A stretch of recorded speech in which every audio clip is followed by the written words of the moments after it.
Went to Egypt. Yeah. Went to Egypt. Got to go to the pyramids. Actually got to go inside the pyramids.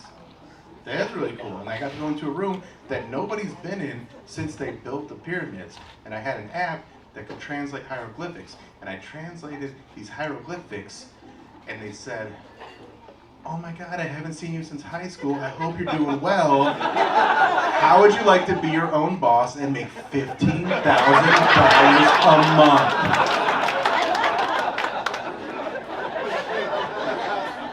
Pyramid schemes.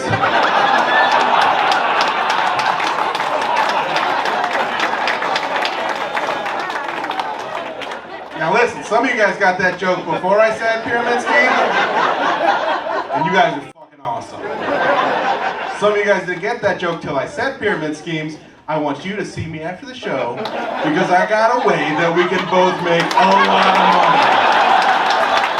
I wanted to be a professional athlete when I was a kid, but I got bullied out of it by this dude named Dad. Because I played basketball when I was a kid, and one time I played one-on-one against a kid that only had one hand, and he beat me.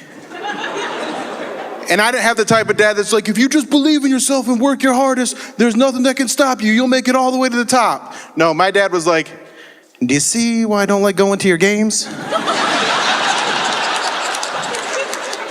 It's embarrassing.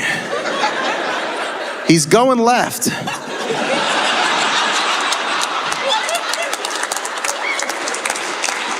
Actually, don't clap for that one, that's ableist.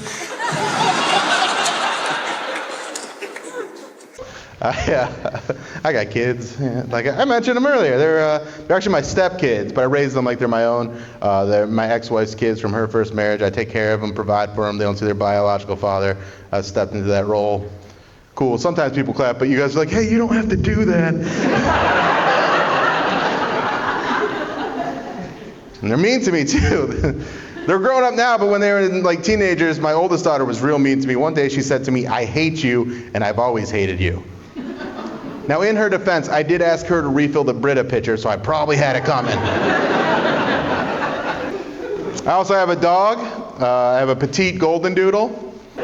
People get mad at me because I bought my dog, and you're supposed to adopt, and but they don't understand my situation. I live in a condo, so I need a small dog that's hypoallergenic, that's not going to shed, blah, blah, blah. Those are my excuses. But what it comes down to is, I have rescue kids. I can buy a dog.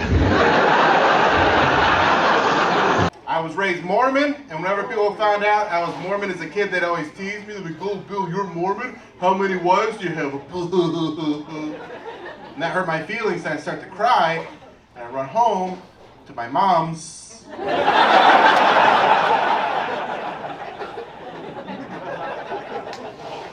I served the mission for the Mormon church. I lived in the Philippines for 2 years. Yeah, and I learned the language. I learned Tagalog, and when I saw that on a piece of paper, I'm like, ooh, that's a Girl Scout cookie. This place is gonna be delicious.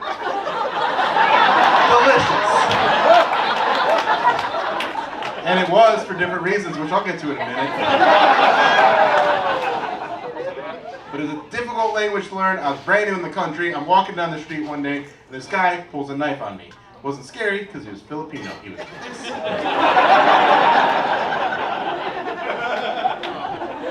His knife was homemade. He wasn't good at his job. And I kind of had this badass moment where I grabbed the knife out of his hand and I threw him on the ground and I yelled at him, and I wanted to say something intimidating like, "Get away from me, you scumbag." But I didn't know the language that well, so instead I said, "Mahal talagang mga saging ito," which basically means, "These bananas are too expensive."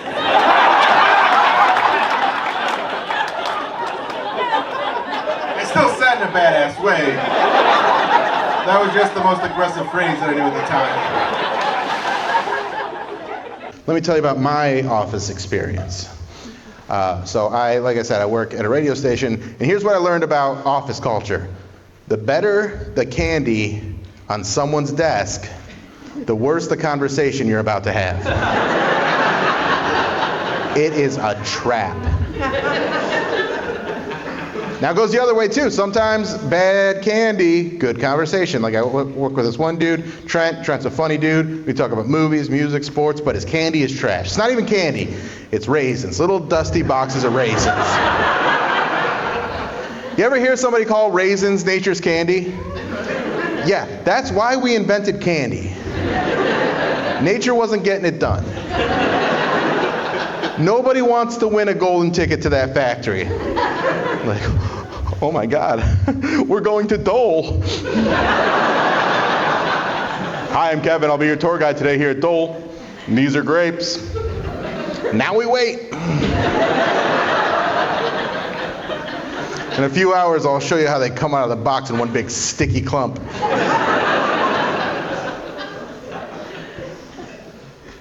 No, but then other people, good candy, tough situations to talk about. Like there's one lady, she's got Skittles in bags, and that's top tier. The only problem is she is an overshare. She tells you too much about her life way too quickly. And I wasn't ready for that. Because I went over and I was like, what's up, Charlene? Mind if I have a bag of Skittles? And she's like, that's what they're there for, Bill. I'm like, thank you so much. I love Skittles. They're my favorite candy. And she's like, they're my favorite candy too, Bill. It used to be Starburst, but that's the favorite candy of my ex-husband that used to beat me. What? No, come on. That's not casual candy conversation.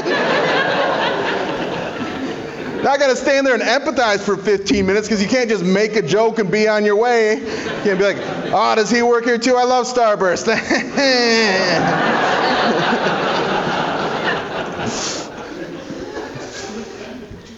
And then there's my nemesis. My nemesis is an older lady. Her name's Margaret. Margaret is got an office, and she keeps not just candy in there, but food, like good food.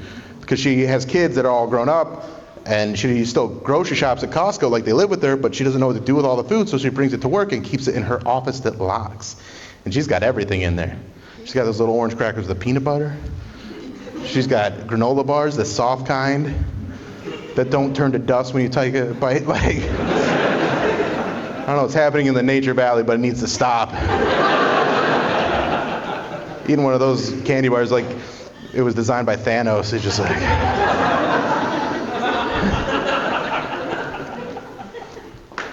And then she's got a little mini fridge with string cheese and yogurt in it. And then in that mini fridge, there's also a little freezer. And in the freezer, there's toaster strudels. Yeah, the Pop-Tarts of a 2-parent household.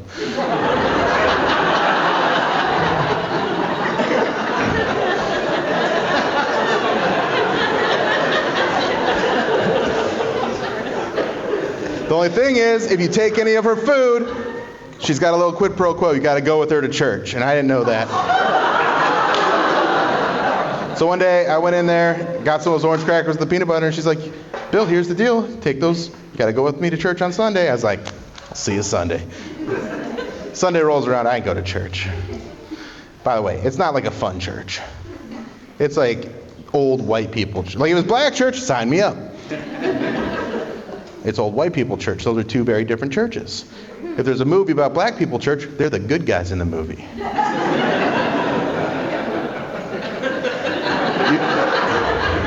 Media is going to be there. It's going to be a little corny, but it's going to be silly and fun overall. Old white people church, they're the bad guys in the movie. They're like, you won't be dancing in this town, Kevin Bacon. And that's where she wanted me to go, and she's like, I'll see you on Sunday. I'm like, I'll see you Sunday. Then Monday rolls around, because I didn't go to church on Sunday. And Monday I was hiding from her. She found me. And she called me. She's like, hey, Bill, you said you were going to go to church, and you didn't go to church. Hoping you have a good excuse. And I was like, oh, yeah, I was on my way. But then Jesus took the wheel. And he wanted to go to brunch. So you got to go to brunch with Jesus because you drink for free. Like. And she goes, oh, Bill, you're so funny to some people. Yeah, old white people church is good at passive aggressive, and she got me right in the heart with that one. And she said, you're going to go to church, and you didn't. That's a lie, and that's a sin. Sounds like you could actually use some church. I was like, you know what? You're right. I'll see you this Sunday. That Sunday rolls around. I didn't go to church again. But what I did do is I became friends with the janitor that has a key to her office. So I just go and take food when she's not there. Because the Lord works in mysterious ways.